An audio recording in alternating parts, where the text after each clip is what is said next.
47 lider të vendeve të Europës, si të Bashkimit Evropian, Ballkanit Perëndimor, por edhe të kontinentit të vjetër në tërësi e shndërruan sot Tiranën në kryeqytetin e zonjës së vjetër. Në kryeqytetin shqiptar u mbajt sot samiti i Komunitetit Politik të Europës i 6-ti dhe që mbahet për herë të parë në një vend të Ballkanit Perëndimor. Edi Rama i priti një nga një të gjithë, mes ngacmimesh, batutash e përqafimesh që i shërbyen më së miri fasadës së madhe për të cilën me siguri janë shpenzuar miliona, e ku qeveria shqiptare ka talent të madh në këtë drejtim, pavarësisht shiut, gjithçka e organizuar në mënyrë perfekte në lartësinë e një vendi që më së paku aspiron Europën. Përtej fasadës në tryezën e madhe u thanë edhe të vërteta të hidhura në sy nga shefi i NATO-s Mark Rutte, presidentja e Komisionit Evropian Ursula von der Leyen, presidenti francez Macron, kancelari gjerman Merz, presidenti i Ukrainës Zelensky, presidenti turk Erdogan, kryeministri spanjoll Sanchez, kryeministra daneze, deri te vendet e rajonit ton Osmani e Vučić u bën sot pjesë e këtij eventi të rëndësishëm me moton Europa e re në një botë të re, mbi sfidat e sigurisë mbi të gjitha. Shefi i NATO-s dhe presidenti i Ukrainës Zelensky ishin ata që i përsollën mesazhet më të forta presidentit rus. Mark Rutte i bëri të ditur nga Tirana, kreu të Kremlinit, se po gabon me negociatat për paqen, të cilat po i shmangin në nivel të lartë. Nga ana tjetër, Zelensky shpërtheu duke thënë se në këto tryeza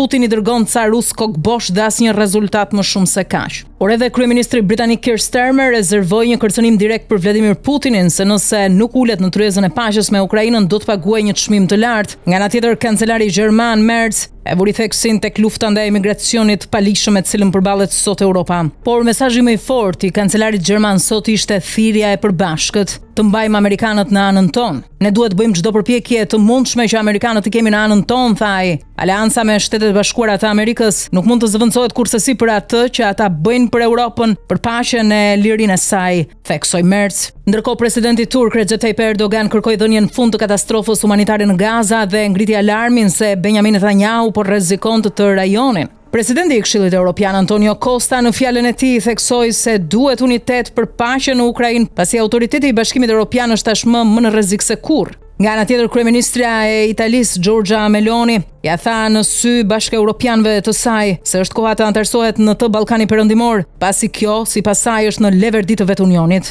Ishte presidenti francez Emmanuel Macron ai që duket se i prishi festën e fitores së zgjedhjeve Edi Ramës, duke vënë theksin te lufta e korrupsionit dhe krimit, sidomos pastrimi i parave, si reforma kyçe për antarësimin në Bashkimin Evropian. Ndërsa mikpritësi, kryeministri shqiptar Edi Rama zgjodhi të flasë me retorikën e presidentit amerikan Donald Trump, se është koha që Europa të rishpik veten e saj. Pas disa orëve punime me dyert mbyllura, ky samit po mbyllet me konferencën e përbashkët mes Edi Ramës dhe homologes së tij daneze, me që kjo e fundit është mikpritësia e samitit pasardhës. Kujtojmë se presidenti francez Emmanuel Macron, i shoqëruar nga bashkëshortja e tij Brigitte, e cila viziton për herë të parë Shqipërinë, do të qëndrojnë 2 ditë në Tiranë, pasi Macron do të marrë pjesë në një forum ekonomik, ku pjesëmarrës po ashtu është edhe dhëndri i presidentit amerikan Donald Trump, Jared Kushner. E për ta zbutur pak në fund, pas kësaj foto familjare, liderët e Europës qeshën jo pak me videon e mirëseardhjes që i kishte rezervuar kryeministri shqiptar Edi Rama, ku ata i shndërronte në fëmijë me përshëndetjet përkatëse, realizuar përmes inteligjencës artificiale. Megjithatë, nëse do të na mbeste një merak në fund, padyshim ai do të ishte përshëndetja e akullt mes Ramës dhe Vučićit në tapetin e kuq. Çfarë të ketë ndodhur vallë mes vëllezërve? Apo i gjitha kjo është thjesht një aktrim për të mbuluar kush e di se çfarë? Paranisjes së sotme të samitit të Europës në Tiranë, se brenda nuk e dim se ishin me dyert mbyllura, e vetmja që ishte e sinqert, pa lajle lule dhe ja tha në sy trot çfarë europianëve, ishte presidentja e Kosovës Vjosa Osmani. Kjo e fundit kërkoi përfundimin e fjalëve të bukura dhe nisjen e veprimeve konkrete për Kosovën nga ana e Unionit. Ka një blokadë totale nga ana e Bashkimit Evropian, nuk vlerësohet puna jon, nuk vlerësohen reformat e ndërmarra, nuk vlerësohet fakti që ne jemi 100% me politikat e tyre sa i përket sanksioneve ndaj Rusisë, por edhe politikave të tjera. Për fat të keq po jepet një mesazh shumë i keq për rajonin ton. Më shumë po ju hapet dera atyre që shkojnë në Moskë te Putin, sesa për ne që nuk shohim rrugë dhe alternativë tjetër veç Bashkimit Evropian. Më shumë kemi kërkesë se sa kemi shpresë. Kërkesat tona do të jenë të zëshme, thot Osmani. Deklaratat e presidentes së Kosovës u interpretuan si shumë të forta në samitin e sotëm të Europës në Tiranë. Megjithatë, ajo bëri atë që nuk guxon kush ta bëjë. Por nga ana tjetër, edhe ajo vetë di fare mirë se askush nuk do ta vërë ujë në zjarr në këtë drejtim dhe nuk dihet se edhe për sa kohë do të kemi sërish vetëm fjalë të bukura pa veprime konkrete, siç kërkon Osmani.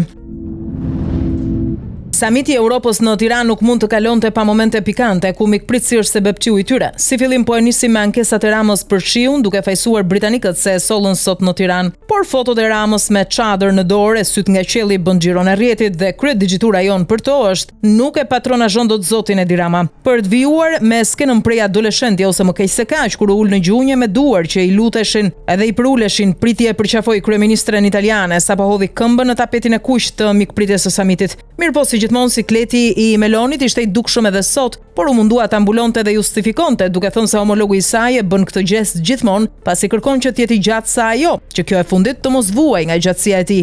Kjo sigurisht solli të qeshura në radhët e gazetarëve aty pranë, e për të vijuar më tej me pikanten që më shumë se sa për të qeshur është edhe serioze dhe ndoshta do kërkoj interpretim më vonë. Në momentin e shtrëngimit të duarve me Ramën, kancelari gjerman ja bëri me gishtat e dorës numrin 4 për ta pyetur a fitove vërtet mandatin e 4, po ja pohoi me portret kryeministrit shqiptar. Interpretimin e momentit bëjeni vetë më mirë. E për të mbyllur me kritikën e ashpër që presidenti turk Recep Tayyip Erdogan i bëri për atletet që mbante veshur ato me numrin 5 të fushatës elektorale, por Erdogan nuk e kishte për numrin dhe simbolikën, por për faktin se pavarësisht rëndësisë së madhe të këtij eventi, Rama vazhdon të vishet si karagjoz.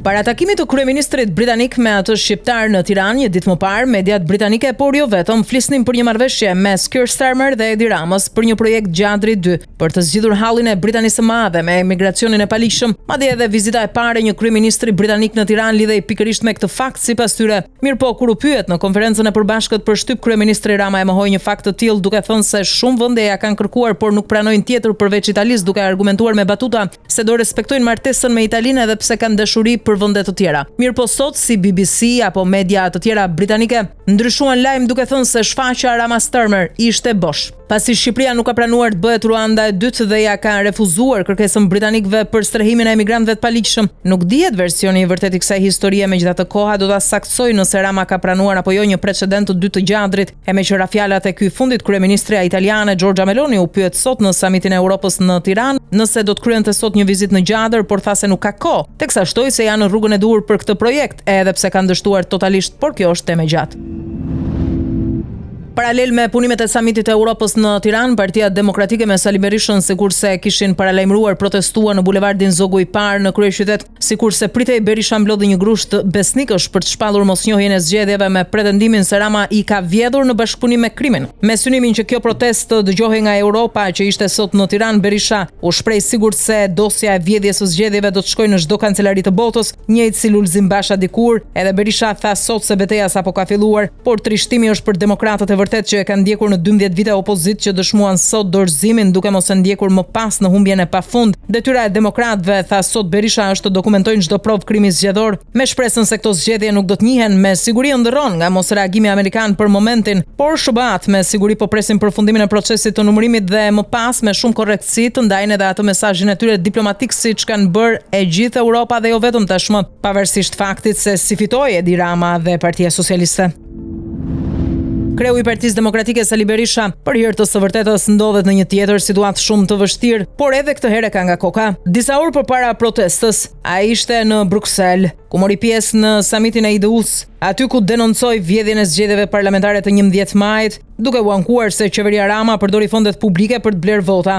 Sipas Berishës në fjalën në këtë samit, zgjedhjet ishin një farsë dhe i kujtoi europianëve se nëse nuk kthehet vota e lirë, Shqipëria do të zhduket. Një tjetër ankesë e Berishës sot në Bruksel ishte edhe për mbylljen e platformës TikTok, bonusin e pensionistëve dhe faljen e gjobave për 10 vitet e fundit para zgjedhjeve. Qeveria përdori fondet publike për të blerë vota, ata paguan pensionistët 100 euro si një dhuratë në mes të fushatës. 2 ditë para zgjedhjeve Rama bëri amnisti për gjobat e 10 viteve të fundit, që janë rreth 200 milionë euro. Punonjësit e administratës u përdorën si patronazhist. U detyruan të sjellin 10 vota secili. Ata u vendosën afër qendrave të votimit të kontrollonin votuesit. Në një narkoshtet, kryeministri vendosi të përdorë licencat e kanabisit për vota. Ai financoi 7 milionë euro për Giro d'Italia 2 ditë para zgjedhjeve. Bllokoi TikTokun pas liderëve të Kabulit dhe Teheranit për të mos u kritikuar. Përdori prokurimet publike për të blerë vota dhe influencë. Të gjitha këto u reflektuan nga vëzhguesi Vllasit e OSBE Odirit ata bën një raport shumë serioz. Zgjedhjet ishin një fars. Nëse ne nuk kthejmë votën e lirë, vendi ynë do të zhduket. Ju falenderoj për mbështetjen që më keni dhënë. Shpresoj në mbështetjen e qeverive të vendeve tuaja. Apeloj sot në Bruksel Sali Berisha i dëshpëruar pas kësaj humbjeje të thellë, ku edhe vetë di shumë mirë se askush nuk do ta vërë ujë në zjarr për sa kohë ai është në krye të Partisë Demokratike dhe të opozitës shqiptare. Mbyllet më në fund procesi i numërimit të votave për kandidatët në listat e hapura pasi në ato të mbyllura kryen punë që pa nisur. Me anë të një njoftimi zyrtar, sot Komisioni Qendror i Zgjedhjeve në orët e para të ditës njoftoi përfundimin zyrtar të procesit për të 12 qarqet e vendit. Kryekomisioneri Ilirian Celibashi e kërkoi në mesnatë përfundimin e këtij procesi, por nuk u arrit si objektiv. Tashmë kanë mbetur pa përfunduar vetëm numërimi i votave të diasporës, edhe ai është drejt fundit, por ngërçi mbetet me bllokimin e votave të Greqisë, të cilat nuk kanë nisur ende të numërohen dhe janë rreth 50.000 zarfe. Listat janë të gjata, por po evidentojnë më kryesorët. Në Tiranë mandatin e mori Rida Tabaku, duke mbetur jashtë Ilir Ali Mehmeti për shumë pak vota. Ndërkohë duhet theksuar se rreth 17.000 vota që ai mori përkundër rreth 19.000 të Tabakut janë një ulërim që ai tjetë në parlament përkundër kandidatëve të listave të mbyllura që nuk morën kokër vote. Nga ana tjetër kemi nga Partia Socialiste Blendi Gonxhen që mban stafetën si më i votuar, i pasuar nga Erion Braçe apo ministri i Brendshëm. Madje Blendi Gonxhe ka rekordin në rang kombëtar, pas tij janë fenomenet artificiale si Sara Mila, Elbasanit apo Erkan Balla i Durrësit. Vota e diasporës nuk pritet të ndryshoj panoramën e qartë tashmë, por në Lezhë dhe Fier edhe mundet, pasi në të parën Partia Demokratike nuk ka avantazh të thellë, ndërsa në Fier nisma Shqipëria bëhet, po shpreson pse jo mandatin e dytë me që nga radhët e diasporës, por jo vetëm renditet forcë e tretë. Në Tiranë hyj në parlament nga të rinjtë Agron Sheha, Erald Kampri, Adriatik Lapa e Redi Muçi. Ndërkohë Ilir Meta mbetet jashtë, por ka ende një shans, më tepër një sakrificë që duhet bëjnë dy besnikët e tij. Nëse dorhiqen Tedi Blushi dhe Erisa Xhixho nga lista e sigurt, atëherë në parlament hyn Ilir Ali Mehmeti që ka më shumë vota dhe pas tij direkt Ilir Meta. Nëse flasim për numër mandatesh deri më tani, megjithëse ky është edhe rezultati përfundimtar, Partia Socialiste 83, Partia Demokratike dhe koalicioni i saj 50, Partia Mundësia 2, Nisma Shqipëria bëhet 1, Lëvizja Bashk 1 dhe Partia Social-Demokrate 3. Në Shqipëri krimi nuk është më i lidhur me politikën, është vetë politika. Nga mbështetja e kandidatëve me precedent penal deri tek pastrimi i parave të trafikut nëpërmjet tenderëve dhe rindërtimit, vendi ka hyrë në një fazë ku vota është monedhe ndyrë dhe pushteti është shtesari i mafjes. Në një miting elektoral në Elbasan, Sali Berisha hodhi një akuzë që u duk si gaf, por ishte një spond me mesazh të qartë. Ai foli për Suel Çelën, një nga bosët e njohur të krimit në qytet, duke akuzuar se po zbaton porositë e Edi Ramës për të nxjerrë deputete Sara Milan. Në realitet Berisha nuk e tha emrin e plot, por ishte i qartë se po i referohej një kandidate socialiste që doli më e votuara. Po përse Berisha nuk e përmendi drejt për drejt, sepse ndoshta nuk do ta përballonte dot as me provë, sepse nëse flet duhet hap edhe dosjet e veta, sepse lidhjet mes krimit dhe politikës nuk janë të njëanshme, janë një sistem i tërë që për vite e vite ka veshur petkun e pluralizmit shqiptar. Kjo është arsyeja pse Partia Demokratike nuk çon një dosje të plot në SPAK për të hetuar përfshirjen e bandës së Suel Çelës në fushatën socialiste, jo sepse nuk ka indicie, por sepse nuk ka duar të pastra. Nga njëra anë Berisha sulmon një band, por nga ana tjetër mbështetet nga rivalët e tyre. Ky fenomen nuk është vetëm shqiptar, mafiat në të gjithë botën kanë funksionuar kështu. Në Shqipëri paratë e trafikut futen në zgjedhje, blejnë vota, sepse pjesën tjetër e mbajnë sekserët, dhe kur blerja bëhet pa ofertë të drejtë, atëherë edhe zgjedhja është e pavlefshme. Krimi nuk kërkon më vetëm të fitojë tender, kërkon të emërojë drejtor, të kontrollojë bashkitë, mbaj poste në parlament. E gjithë kjo është bërë në mënyrë aq të hapur dhe brutale saqë nuk ka më as hipokrizi. Krimi shqiptar është sofistikuar, është trajnuar, është lidhur me rrjetet ndërkombëtare, ka marrë mentor nga jashtë dhe është bërë konsulent i partive politike. Por nuk është Edi Rama që e shpiku këtë, janë rrënjët e këtij sistemi që duhen parë. Janë vitet 90 kur Sali Berisha krijoi bandat dhe paramilitarët për të mbajtur pushtetin, kur u krijuan lidhjet e para mes shikut dhe rrjeteve të krimit, ku për herë të parë arma dhe kartoni i votës hyn në aleancë. Tani kjo mënyrë e të bërit politiki është thyer si bumerang edhe vet Berishës. Lufta do të jetë e qartë dhe ndoshta pa fitimtar të qartë. Por është jetike që të paktën të ketë parti që e kanë luftën kundër krimit si kaos dhe jo si dekor. Është jetike që të ketë gazetarë që nuk korruptohen dhe redaksi që nuk blien, sepse krimi nuk është më në periferi, është në qendër, në zyrë, në kuvend, në tender dhe në fletën e votimit. Pas afro 24 orësh vjet në pranga vëzhguesi i kandidatit socialist Orlando Rakipit, i cili goditi me grushte shkelma kreun e KZAZ-s numër 30 në Kashar një ditë më parë. E gjitha ka ndodhur për shkak të një flete të kontestuar votimi që rezultonte me 2 emra, edhe vëzhguesi ka kërkuar të quhet kandidatit të tij, pra Rakipit. Ngjarja ka ndodhur në prani të komisionerëve dhe vëzhguesve të tjerë, duke krijuar tension dhe ndërprerje të menjëhershme të punës. Në pranga u vë sot 26 vjeçari me iniciale RN.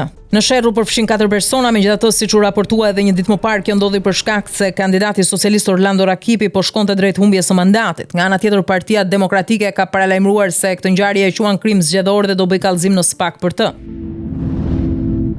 Kosova vazhdon të mbetet pa kuvend dhe qeveri të re.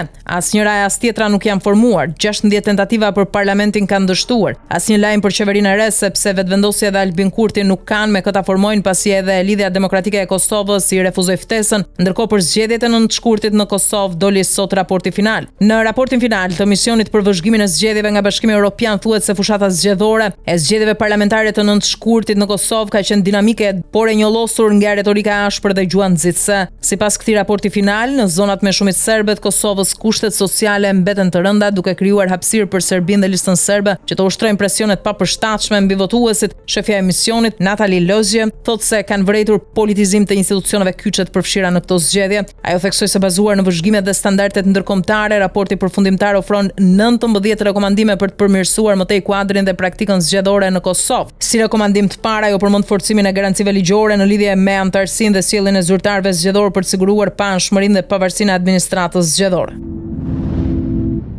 Ditën e sotme në orët e para të saj u zhvillua negociatat në Turqi për marrëveshjen e paqes mes Rusisë dhe Ukrainës. Takimi u zhvillua mes përfaqësuesve të Ukrainës, Turqisë dhe Shteteve të Bashkuara të Amerikës në pallatin Dolmabahçe në Stamboll. Bisedimet zgjatën rreth një orë dhe u pasua në mesditë nga raundi i dytë i negociatave të ndërmjetësuara nga Ankaraja midis Moskës dhe Kievit. Takimi trepalësh i sotëm kishte për qëllim koordinimin para bisedimeve ruso-ukrainase që u zhvillua në orët e drekës. Këto të fundit zgjatën më shumë, megjithatë në terma konkret nuk kanë prodhuar asgjë. Ky nuk ishte takimi niveli të lartë sikurse pritej pasi Vladimir Putin refuzoi të merrte pjesë e në këto kushte as homologu i tij Volodymyr Zelenski nuk shkoi. Takimi do të ndërmjetësohej nga vetë presidenti amerikan Donald Trump. Refuzimi i Putinut u lexua si mashtrim ndaj Trumpit dhe Zelenskit pasi kishte dhënë fjalën që do të ishte në këtë tryezë.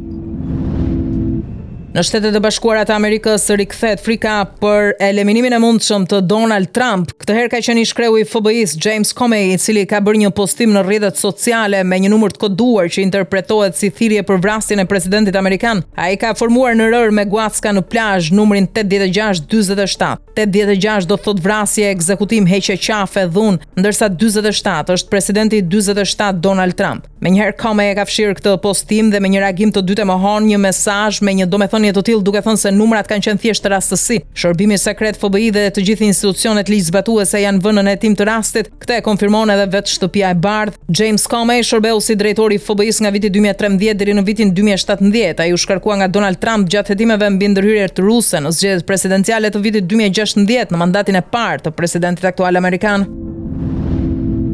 Borë në verë do bëj edhe moti kapriço jo vetëm njerëzit. Rënja e temperaturave ka zbardhur thethin nga reshjet e dëborës, ndërkohë shumica e territorit të vendit është sot me reshje intensive shiu. Përveç borës raportohet edhe për rënje gurëshe dheu në akset rreth e rrotull thethit. Nga ana tjetër këto reshje bore shkrinë edhe mund të kthehen akull të rrshitshëm e të bëhen rrezik në qarkullimin rrugor.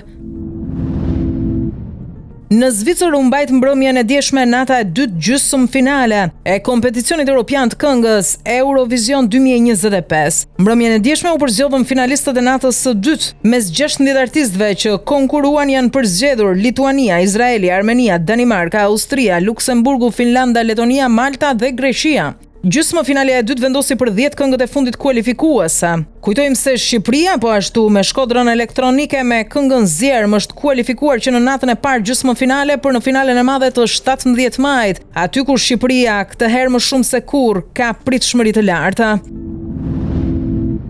E po kur të gjithë po abuzojnë, pse mos ta bëj këtë edhe Federata Shqiptare e Futbollit, i thon kësaj pune. FSHF njofton të gjithë tifozët se është hapur procesi i aplikimit për rezervimin e biletave për ndeshjen Shqipëri-Serbi, e vlefshme për kualifikuesit e kampionatit botror të futbollit 2026. Të gjithë të interesuarit mund të aplikojnë përmes platformës online, duke ndjekur të njëjtën procedurë si për blerjet e mëparshme. Por nuk është ky lajmi në këtë rast. Lajmi është se çmimi i biletës ka shkuar në 500.000 lekë. E po kush ka, i thuhet në këto raste, le të shkojë ta shijojë këtë ndeshje. Jo për gjë, po e sigurt është që do të ketë shumë nota patriotizmi në të.